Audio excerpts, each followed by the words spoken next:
Sentes-te perdido ou em busca de respostas? A vida te parece sem rumo? Descobre o canal Marcelo Parrella, com mais de 3.800 vídeos para fortalecer a tua fé. Encontra estudos bíblicos, música para a tua oração e meditação profunda. E inspira-te com os testemunhos e entrevistas de irmãos de todo o mundo. Que esperas? Inscreve-te agora e transforma a tua jornada de fé. Oi, Deus abençoe, a paz de nosso Senhor e Salvador Jesus Cristo. É uma bênção estarmos aqui mais uma vez, neste domingo, agradecendo a Deus por esta semana que tivemos e pedindo a Deus por esta semana, que estamos entrando, para que o Senhor Jesus tome o primeiro lugar em nossas vidas, no nosso trabalho, nossa família, na nossa igreja, enfim, nossos amigos, na vida de cada um, que Deus possa abençoar. Vamos orar, irmãos. Nosso Deus e nosso Pai, muito obrigada, Senhor, por estarmos aqui mais esta semana. É uma bênção, Senhor. Muito obrigada, estarmos em união, Senhor, com os irmãos, assim como diz a Tua palavra. Alegrei-me quando me disseram, vamos à casa do Senhor. E diz em outro lugar, em outra parte da Bíblia, que bom, que o suave é que os irmãos vivam em união. Toma o primeiro lugar nesta reunião, Senhor Jesus, em todas as pessoas que vão falar, que vão orar, que o Senhor Jesus use a mente e os lábios de cada um para que possam falar palavras abençoadas, abençoadoras, Senhor, a cada um de nós. Te pedimos e te agradecemos em nome de Jesus. Amém. Vamos agora dar oportunidade para a nossa pastora Luciana Guiar. Amém. A paz a todos, sejam bem-vindos mais uma vez nesse domingo e que a gente continua estudando aí a Epístola de João. Quero dar bem-vindo a todos vocês, os irmãos que estão aqui presentes também. E a gente está tirando esse tempinho para meditar na coisa mais importante, que é aquilo que nos fortalece, aquilo que nos edifica, aquilo que faz com que a gente tenha forças para enfrentar um mundo onde a gente tem aflição. Mas aí nós temos um manual, um manual de instrução que Jesus deixou para nós. Sabe o que é maravilhoso? É que Jesus é tão completo, ele poderia vir, fazer a sua parte, fazer seus milagres, ir embora e deixou suas marcas registradas. Porém, ele deixou pessoas, ele deixou instruções e pessoas para deixar um manual de vida. Um manual de vida, ele deixou seus exemplos registrados, não só na história, mas também nesse manual que está dentro das Escrituras Sagradas, que é o registro do seu Evangelho e depois as epístolas. Quem foi separado para escrever esse manual? Justamente aqueles que com ele andaram, aqueles que estavam preparados porque foram testemunhas oculares, porque aprenderam pessoalmente com ele, foram seus alunos diretos, e esses chegaram até nós através do que eles deixaram, que são os registros do Evangelho. Então hoje a gente vai continuar vendo esse apóstolo que escreveu aqui, a primeira epístola dele, o João, um apóstolo amado, discípulo amado, é atribuída, embora que não esteja claramente, a gente já viu isso nas outras oportunidades, não está atribuída a autoria a ele, mas foi comparado o seu evangelho com a forma de escrever, a forma como ele se refere, as palavras que ele usa, o conteúdo que ele aborda aqui na sua epístola, com o evangelho de João e com o Apocalipse, e se chegou à conclusão que a autoria deve ser atribuída ao discípulo, ao apóstolo João,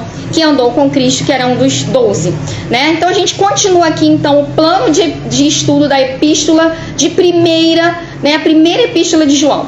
A gente viu na semana passada o capítulo 1, só recapitulando, que é a encarnação de Jesus, onde a gente faz um paralelo com o seu evangelho, que ele fala do verbo se fazendo carne.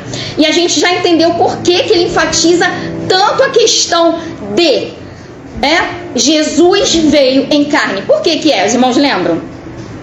Por que ele enfatiza tanto isso aqui? De falar que Jesus veio em carne, que ele tocou Jesus, que Jesus né, ele foi visto, ele foi tocado. Por que João enfatiza tanto isso na sua epístola, assim como no Evangelho?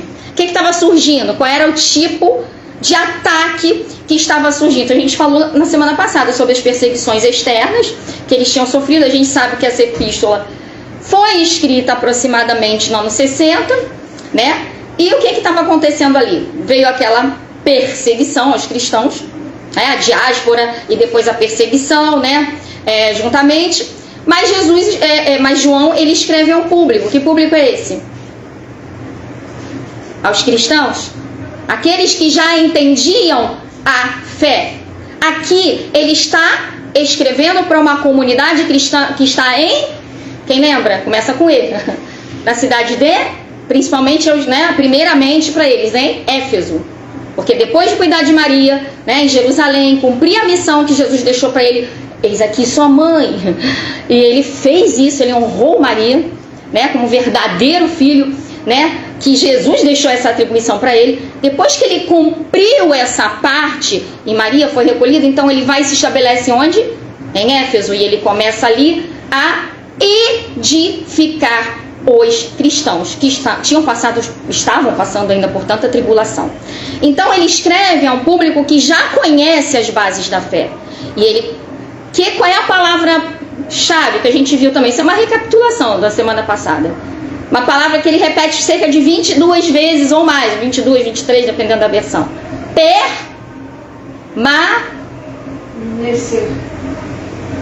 Permanecer. Eram pessoas que já conheciam a fé, que já estavam seguindo a Cristo, não eram facilmente enganados. A gente vendo em relatos históricos, os cristãos de Éfeso não eram aqueles que, como de Coríntios, por exemplo, que Paulo teve aquela trabalheira toda, que eles iam com qualquer vento de doutrina. Esses não eram de seguir, né, qualquer vento de doutrina, mas estavam sendo bombardeados. Por isso, João, a gente viu aqui quantas vezes, só nos primeiros 3 capítulos, permanecer, né, permaneçam, ele sempre usando essa palavra. Porque agora a tática do inimigo não era mais só a perseguição externa. Como ele viu que tantas pessoas estavam ficando mais firmes ainda na fé, vendo tanta gente morrer, né, por Cristo, tantos se convertindo, não é possível. O que esse Jesus tem? Que as pessoas vão até as arenas e morrem, são comidas pelos leões por ele, né, por causa dele, pelo nome dele, por amor a ele. Então também quero. E elas foram contagiadas com a fé desses primeiros cristãos. Aí o inimigo vendo que isso aí não está funcionando, está crescendo mais ainda, a perseguição está trazendo mais gente. Aí se levanta a perseguição interna, dentro da própria igreja. Olha só, gente, isso a gente está falando nos primórdios. Se levantam aqueles que começam a espalhar heresias. E é por isso que João tem aqui que escrever um tratado tão profundo sobre a essência de Cristo, sobre a divindade de Cristo e também sobre a encarnação de Cristo. Então, primeiramente, na introdução ele já começa a falar sobre a encarnação. Isso a gente já viu, não vai voltar mais. Aí depois a gente, do capítulo 1, né, do versículo 1 ao 4, encarnação. Depois a gente viu que Deus é luz, 1 João de 1 do 5 ao 10 e 2 de 1 ao 6. Né? Se ele é luz, devemos andar na luz. Falamos disso também nas aulas passadas, na semana passada. E aí a gente chega no ponto 3, que a gente parou no capítulo 2, do versículo 7 em diante, né? E a gente vai começar aqui agora essa abordagem. Versículo 7. Amados, não vos escrevo mandamento novo, senão mandamento antigo, o qual desde o princípio estivesse. Aqui lembrando, né? Olha os amados, olha a maneira como João trata, né, a igreja. Que delicadeza, que gentileza. Amados, a gente chama ele de discípulos do amor por causa disso. E aí, olha só, ele está falando para pessoas que já conheciam, não é nada novo para vocês, e vocês já ouviram disso. Então ele está falando para pessoas que conhecem o evangelho, né, e conhecem já de tempos, né? Antigo, mandamento antigo, a palavra que ouvistes. Todavia vos escrevo novo mandamento, aquilo que é verdadeiro em vós, porque as trevas se vão dissipando e a verdadeira luz já brilha. Olha o novo, ele está agora fazendo o quê? Ele está descortinando esse antigo mandamento e mostrando para eles, né, uma nova maneira de ver esse mandamento, né? Amor é o antigo mandamento, ou seja, já foi falado sobre isso. Agora eu vou te falar, o amor, ele é seguido de quê? De luz. E que luz é essa que a gente viu na semana passada? Luz é o quê? Verdade. Aquele que ama a Deus não anda na mentira. E ele fala aqui da luz, depois a gente vai vendo aqui, né? Aquele que diz que, né? Verdadeira luz já brilha. Aquele que diz estar na luz e odeia seu irmão, até agora está nas trevas. Falamos isso também na semana passada, sobre isso, né? Sobre o que é andar na luz, o que é andar nas trevas, né? Que não pode. Quando a gente fala de trevas, aqui é trevas mesmo. Trevas, ou seja, comunhão com o maligno, comunhão com ódio. O que o inimigo veio trazer? Ódio, desavença, separação, soberba, destruição. É essa treva mesmo, que é o contrário do amor e é o contrário da verdade, que é Deus, não é? Que é Jesus. Aquele que ama seu irmão permanece na luz e nele não há nenhum tropeço. Aquele, porém, que odeia seu irmão está nas trevas e anda nas trevas, não sabe para onde vai, porque as trevas lhe cegaram os olhos. E aí a gente chega no 12, quando a gente também vê aqui como João, ele se dirige para todos os cristãos. Ele não está se dirigindo só para um grupo. Olha como é que ele tem a preocupação de falar tanto com os jovens em idade. A gente também falou um pouquinho sobre isso na semana passada. Os jovens na fé, os mais maduros na idade, os mais maduros na fé. E olha o que ele diz: filhinho, eu vos escrevo porque os vossos pecados são perdoados por causa do seu nome. Esses filhinhos aqui, o que a gente pode considerar, né? Os novatos. Por que acontece? Quando uma pessoa vai para Cristo, uma dúvida que ela ainda tem: será que Deus já me perdoou? Não é? Quando você está começando, e até nós mesmos que já estamos há muito tempo, né? Mas o grande dilema daquele que é converso há pouco tempo é saber: estou fazendo a vontade de Deus? Eu fui perdoado? Então ele deixa bem claro: Jesus já te perdoou. Os vossos pecados são perdoados por causa de seu nome. E o acusador, né? Toda vez que uma pessoa se converte, que ela tem um passado um pouco bastante conturbado, bem complicado, a primeira coisa que as pessoas falam: mas esse aí, conforme fizeram com Paulo, mas esse aí, perseguidor, esse aí, o complicado, esse aí que fez isso. Só que, né, o acusador, quem é? Satanás. Isso deixa bem claro. Mas, olha só, o que ele está querendo que os cristãos, né, os novatos: você já foi perdoado por causa do nome, não por seus méritos, por causa do nome de Jesus. Depois ele vem: pais, ou seja, aqueles que já não são mais os filhinhos, não estão começando, mas são os mais, um pouco mais maduros. Eu vos escrevo porque conheceis aquele que existe desde o princípio. Então ele fala para todo esse público: já conheceis desde o princípio? E jovens, aí voltamos lá no jovem da idade, os jovens da idade: eu vos escrevo porque tendes vencido o maligno. Por que será que ele fala para os jovens essa questão do vencer o maligno? É tão difícil às vezes, né, os jovens eles se entregarem para Cristo. Por quê? Porque eles se acham fracos. Ah, não, mas eu sou jovem, eu tenho que curtir a vida, eu sou muito fraco, eu vou cair, eu tenho que fazer isso, eu tenho que fazer aquilo, eu tenho que andar com um grupinho, eu tenho que agradar os outros. Eles ainda não têm aquela maturidade suficiente. Então eles sempre acham que vão cair, que vão ser vencidos. Ou seja, o que João quis dizer? Não tem desculpa. Você é jovem, você é novato na fé, você já foi perdoado. Mas não é por isso que você vai continuar no pecado. Ah, você ainda está novato na fé ou você é jovem?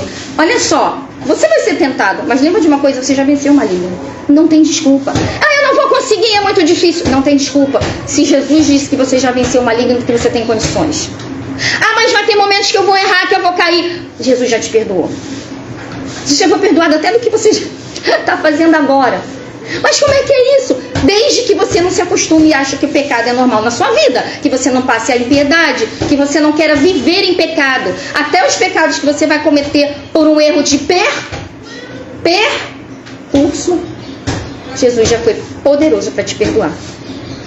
Porque é um erro de percurso. Sabe qual é o problema? O problema é quando a pessoa peca e quer continuar vivendo e se agradando no pecado. Quando ela já está cauterizada, ela não se importa mais se está desagradando a Deus. Quando ela já não acredita nem mais naquilo que ela realmente confessa. Tá entendendo? Esse é o ímpio. Esse é que vai ter problemas no julgamento. Agora nós somos cristãos. Nós pecamos, nós caímos, nós nos arrependemos. A gente fala uma coisa e depois, meu Deus, por que eu tive essa atitude? Porque a fagulha do Espírito Santo vai lá no nosso coração e começa. Mas aí vem o acusador, que ele fica assim, você está perdido, você perdeu, Deus não vai te perdoar. Por isso João, ele vai e ele toca nesse ponto. Olha só, se o acusador chegar para você, já foi perdoado. Mas eu pequei, se arrepende, porque se não se arrepender, não tem perdão. Se arrependa e não se acostuma com isso, e não vai achando normal você pecar, e não vai pecando com gosto, mas vai tentando e vai colocando diante de Deus e pedindo para ele te libertar. Porque aí, sabe o que é? Você não vai dizer que é fraco, não. Você já venceu o maligno. Você venceu o maligno. Mas eu caí de novo. Você venceu o maligno. Sabe? É essas coisas. É muito os estudos, né, de neurociência. E eu tenho estudado um pouquinho sobre isso. Dizem que a criança, ela registra tudo que ela vê na sua tenra infância, né? E aquilo fica registrado. E muitos que hoje são adultos, até cristãos, eles foram criados muitas vezes ouvindo coisas negativas. Isso fica registrado. E isso afeta a vida adulta, porque o cérebro é uma máquina. E registra mesmo, principalmente na primeira infância. E muitas das atitudes que as pessoas têm como adultas na vida, de achar que são derrotadas, que não vão conseguir, e isso influi até mesmo na sua vida espiritual, porque elas sempre ouviram isso, mas você não vai conseguir. Você não presta pra nada. Você já é fraco. Não vai dar certo não. Você. O inimigo, ele, sabe, é uma contaminação tão grande que às vezes, pessoas até que não é que elas não queiram o nosso bem, mas elas também ouviram esses discursos e que ficaram registrados, e elas passam isso para as suas gerações. E quando vem para a vida espiritual, porque nós também temos cérebro, a fé passa pelo cérebro, a fé passa pelo entendimento. Passa porque você precisa entender o Evangelho para aceitar o plano do Evangelho. E lá junto está ali a fagulha de fé do Espírito Santo, mas está o seu inconsciente, que lá tem registrado lá atrás do que você ouviu, as suas experiências de vida. E aí começa o conflito entre a alma e o espírito, entre o entendimento e a fé que se manifesta. E é por isso que João, ele é tão profundo, essa epístola é tão profunda, que ele quis abordar isso. Olha só, não deixa a tua mente te enganar, não deixa o maligno te enganar, porque você já venceu, você não é um derrotado. Ainda que as tuas experiências anteriores queiram te jogar para isso, ainda que aquelas vozes que ainda ficaram do seu passado gravadas na tua mente te queiram dizer que você não vai conseguir, mas não é você. Quem venceu por você? O Deus que está contigo. Se fosse a gente sozinho, estaríamos derrotados. Mas quem venceu para nós? Quem nos deu essa vitória? E o Senhor ainda é tão maravilhoso que Ele falou, não vos deixarei órfãos, mas eu deixarei convosco o quê? O Paracleto, o Espírito Santo, né? Que Ele faz essa parte. E aí a gente vai para o 14. Filhinhos, eu vos escrevi porque conheceis o Pai. Pais vos escrevi porque conheceis aquele que existe desde o princípio. Jovens, eu vos escrevi porque sois fortes. Como é importante ouvir isso às vezes, né, gente? Porque a gente vive num mundo que vive assim, é tanta barreira, é tanto impedimento, é tanto desafio, é tanta palavra que a gente ouve de não, sabe, de fraqueza, é tanta dificuldade, mas o Espírito Santo, ele, através do Evangelho, que eles também estavam enfrentando muitas dificuldades, sabe? Eles estavam enfrentando uma oposição tão terrível, e era fora da igreja, era dentro da igreja, e aí João se levanta para fortalecer.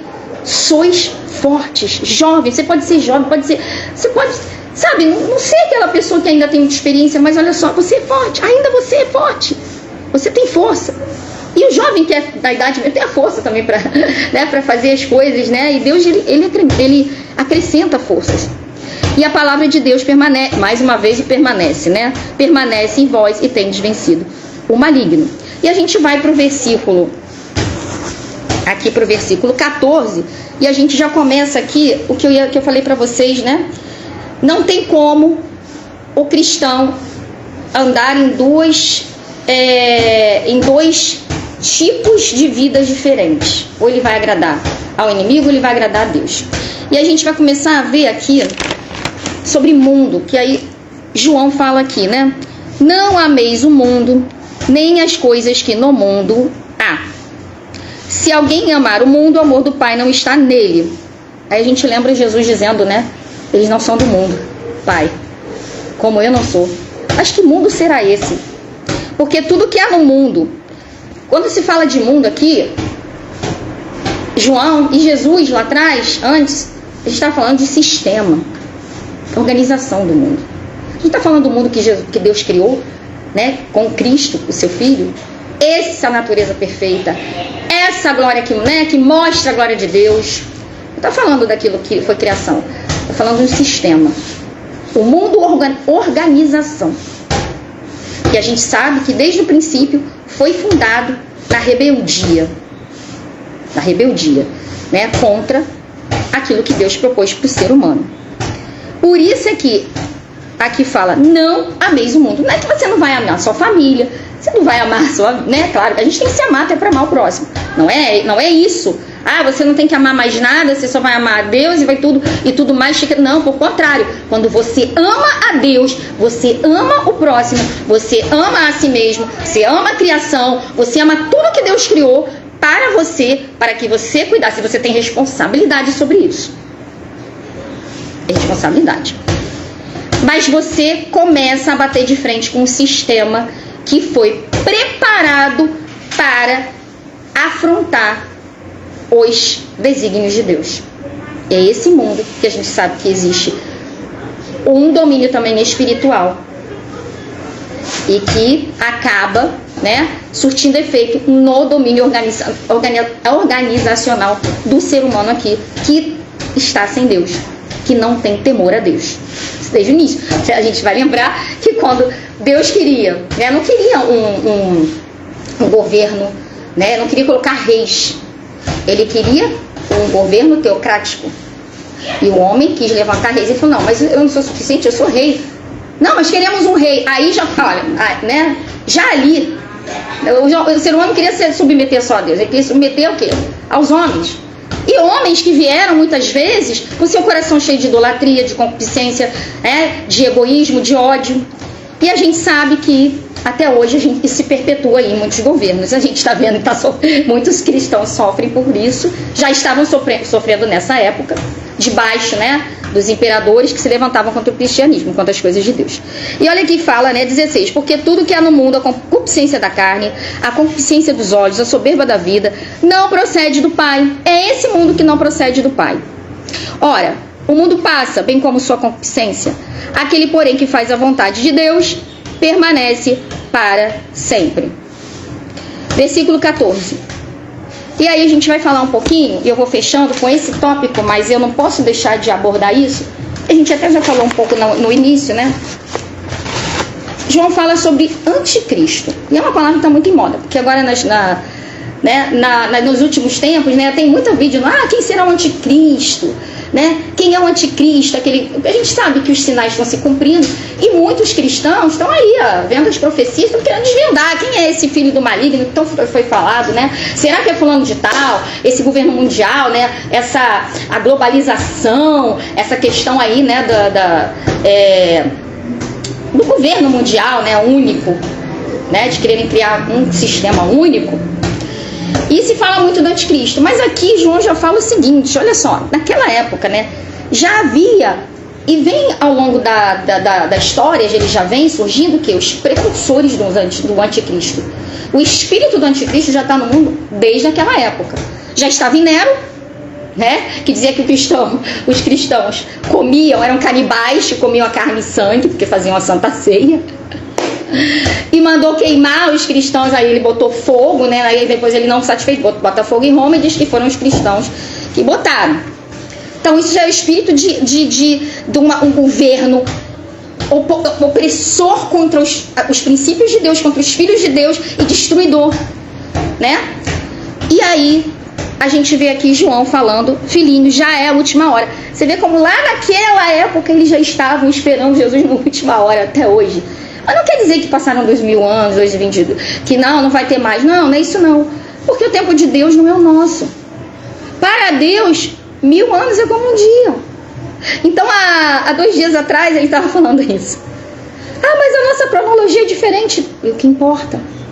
Deus é eterno. O importa é que a gente viva a nossa cronologia de acordo com o plano dele. O que ele vai fazer na cronologia dele, né, no Kairos, é com ele. O Cronos é nosso. Então a gente tem que ter responsabilidade no nosso Cronos, nosso tempo daqui. Mas o Kairos é dele. E ele vai cumprir no seu tempo. E as coisas têm se cumprido numa escala cada vez maior. Né? O que determina a proximidade né, de Jesus voltar é a escala do que ele tem falado. Né? Você vê, a ciência se multiplicará, gente. Quem não sabe que a ciência já se multiplicou em menos de 100 anos de uma forma assustadora que a gente nunca pensou que máquinas iriam conversar com a gente. Que a gente viveria a nossa vida atrelada a uma máquina, colocando ali o que a gente tem que fazer, o que a gente tem que pagar.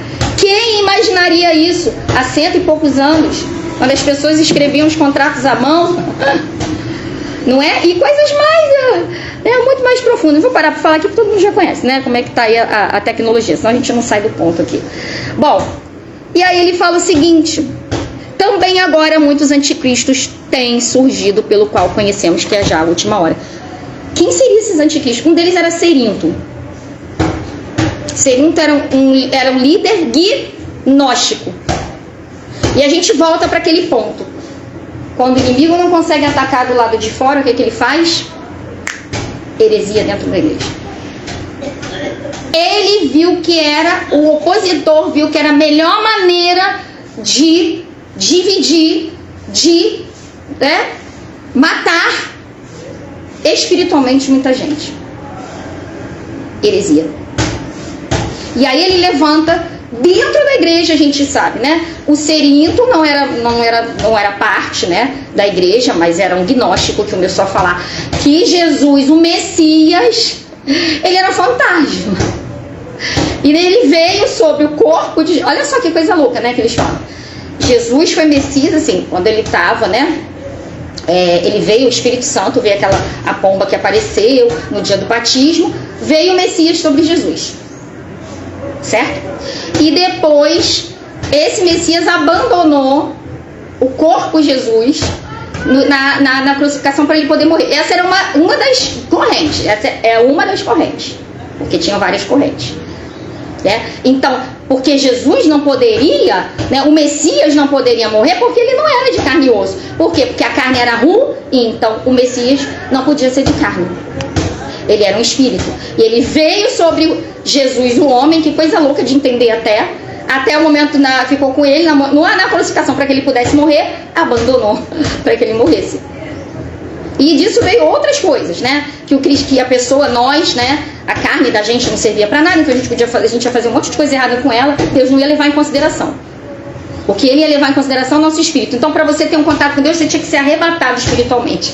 E coisas assim, mas várias coisas. E aí vem os nicolaítas, que segundo a tradição, é o que reza a tradição, era um daqueles 7 diáconos escolhidos em Atos, Nicolau, que ele também se desviou da fé e espalhou o gnosticismo dentro da igreja. Né? E aí, né, ele é citado em Apocalipse 2,6, se você quiser tomar nota. Ele também é citado na igreja de Pérgamo, né, Apocalipse 2,15.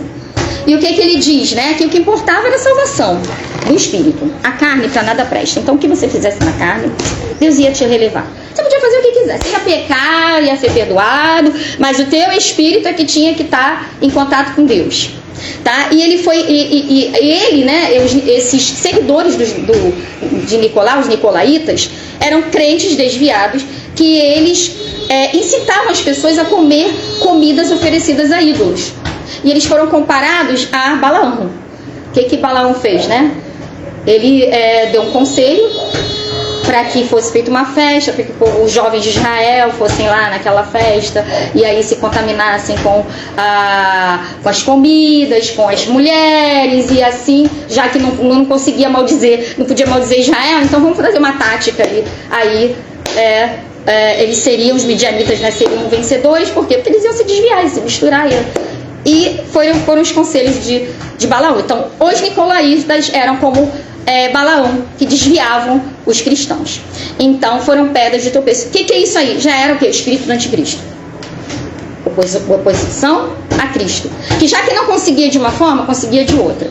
E o Senhor, né, através de João, ele vem nos mostrando isso. Ele fala aqui, né, pra gente fechar. Eles saíram do nosso meio, de João, no versículo 19. Eles saíram do nosso meio. Esses que estão pregando essas heresias, cuidado, permaneçam naquilo que foi ensinado, porque eles saíram do nosso meio. Entretanto, eles não eram do nosso. Por que ele diz que não eram do nosso? A pessoa pode estar dentro da igreja, dizer que é cristão, parecer cristão, pregar como cristão, confessar Cristo, mas não é de Cristo. Muitas vezes, muitos estão com o coração dentro do povo de Deus, estão ali, mas seu coração está totalmente longe. E o que a gente viu hoje nos escândalos, né? E muitos se escandalizam. Como é que pode isso? Aqueles irmãozinhos ali fizeram isso.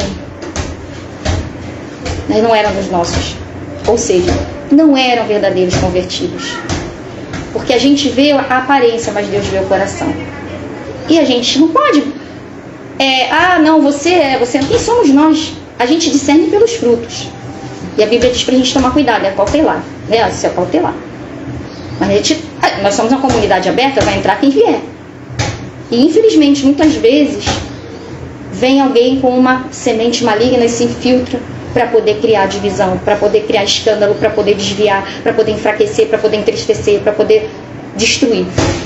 Por isso é que João fala, permanecei. Sabe? E Deus, agora eu vou te falar uma coisa, eu aprendi uma coisa, às vezes meu marido até fala muito disso, por que fulano se afastou? Por que a gente foi tão legal, e a pessoa nos deu uma facada pelas costas e foi embora? Meu querido, se você tratou bem, se você abençoou, se você ajudou, se você orou, se você foi leal, fiel, se você, né, deu a mão, e se a pessoa se virou e foi embora, essa pessoa foi embora porque Deus está te livrando. Você não mandou ela embora, você não desprezou, você amou. Não foi você, entendeu? Você foi lá, tentou resgatar, não foi? E se não deu, você orou, não deu? Deixa. Sabe por quê? Porque Deus às vezes não sempre, na verdade Ele cuida da gente. Deus está permitindo para afastar da tua vida e te livrar. Porque pode te causar um problema muito grande. Porque pode te causar sofrimento que você não tem necessidade de passar. E se você for lá buscar insistir, muitas vezes você está trazendo uma tribulação imensa e danos e prejuízos que você não tinha que ter. Deixa aí. Não fique triste não, sabe por quê? Porque do mesmo modo que foi embora esse, Deus traz um para somar.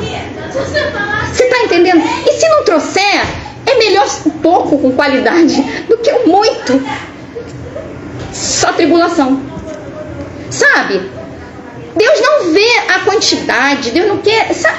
É bom ter quantidade, é ótimo, né? A Bíblia fala que se convertiam vários, né, por dia. Glória a Deus, quando tem quantidade, amém. Mas se não tem, você está fazendo a tua parte que não tem, então não se culpe. Porque Deus... Isso já aconteceu na nossa vida. Muitas vezes a gente se questionou, porque aí quando a gente vai ver depois, que a gente vai saber da pessoa, as lambanças que está fazendo, aí agora eu entendo por que essa pessoa não podia ficar. Olha aqui que a gente ia passar. Tá entendendo? Por que essa pessoa criou uma confusão e foi... Olha aí por que a gente ia ter que passar com ela. E não foi porque a gente não tentou aproximação e mostrar amor. Fizemos. Já fez a tua parte? Fica tranquilo. É Deus que seleciona quem quer que esteja na sua vida, se a sua vida é de Deus.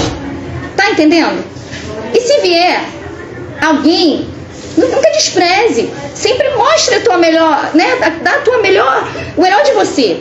Mas se não ficar, era para só aquele tempo. Era para viver aquilo ali. Era aquilo. Você abençoa ela, te abençoa, depois ela seguiu o caminho. O importante é que você a ame, esteja bem, ore por ela e tudo. E se você insiste, muitas vezes você vai criar um problema quando você vai ver lá, você vai, agora eu estou entendendo porque foi embora. Não ia dar certo. Então é isso que, né, João deixa aqui.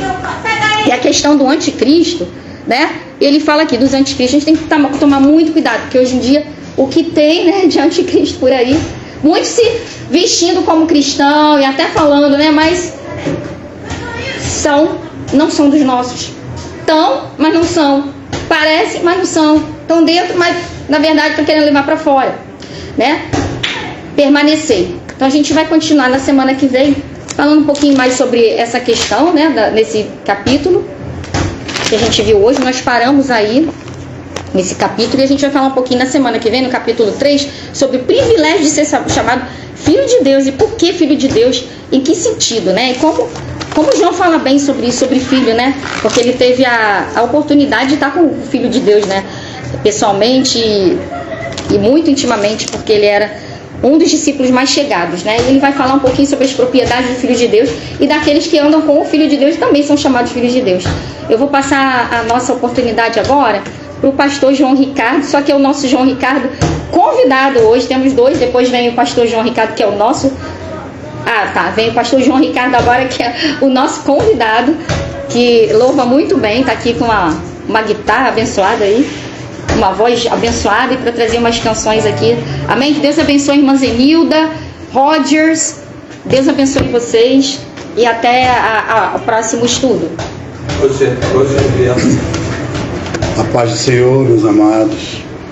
Glória a Deus. Eu quero agradecer a minha oportunidade de estar aqui hoje e poder colaborar um pouco com esse trabalho grandioso que o nosso pastor Marcelo realiza, né, com sua igreja. Eu gostaria de louvar um louvor que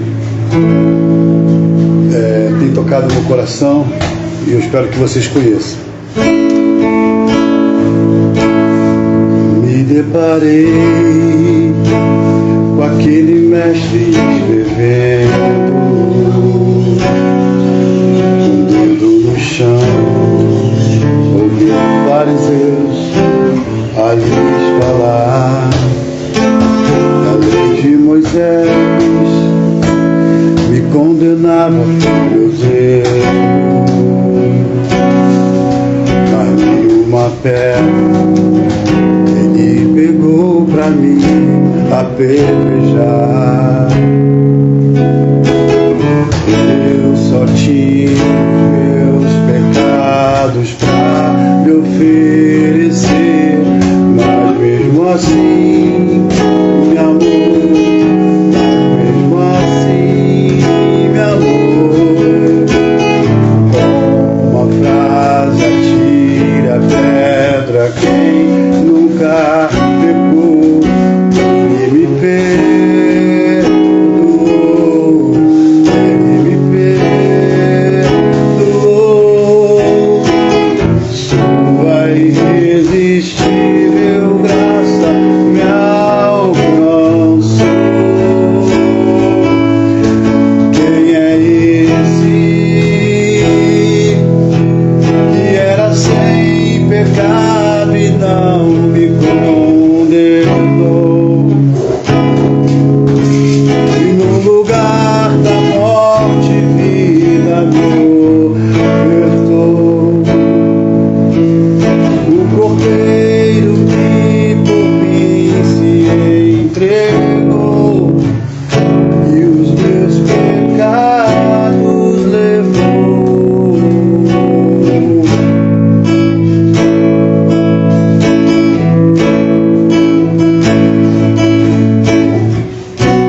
Irmãos, glória a Deus. Eu quero agradecer essa oportunidade e confesso aos irmãos que, além da minha alegria de estar aqui, poder louvar o Senhor, também eu gostaria de deixar uma palavra, porque quando nós estamos na presença de Deus, principalmente nós casados, é muito importante que a gente ore com a nossa esposa. A senhora que é casada, que tem o seu marido do seu lado, às vezes ele nem é ainda um cristão convertido, mas acredite, porque eu era uma pessoa que não era convertido, cristão, e através das orações da minha esposa, eu hoje estou aqui, consagrado pastor, e muito feliz na presença do Senhor. E nós temos esse costume. Hoje, eu e minha esposa, nós toda manhã oramos juntos, abençoamos um ao outro, e o casal ele precisa estar assim na presença de Deus. E nós iniciamos uma nova trajetória agora, porque ela sentiu no coração de nós estarmos lendo a palavra de Deus juntos. E aí eu falei para ela, então vamos fazer da maneira correta, vamos orar e pedir uma mensagem para Deus, uma palavra de Deus.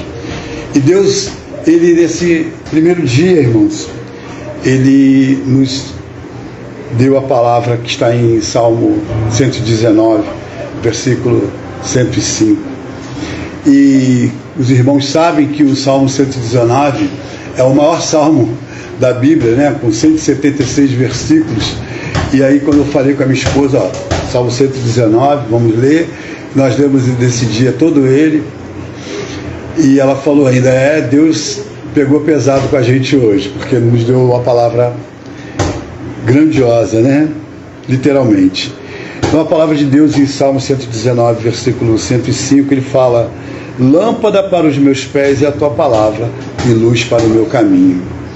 Irmãos, o Salmo 119, ele é um salmo que exalta a palavra de Deus totalmente. Ele nos diz que a palavra de Deus, ela nos corrige, ela nos guia, ela nos ilumina, ela nos fortalece e ela nos leva à salvação.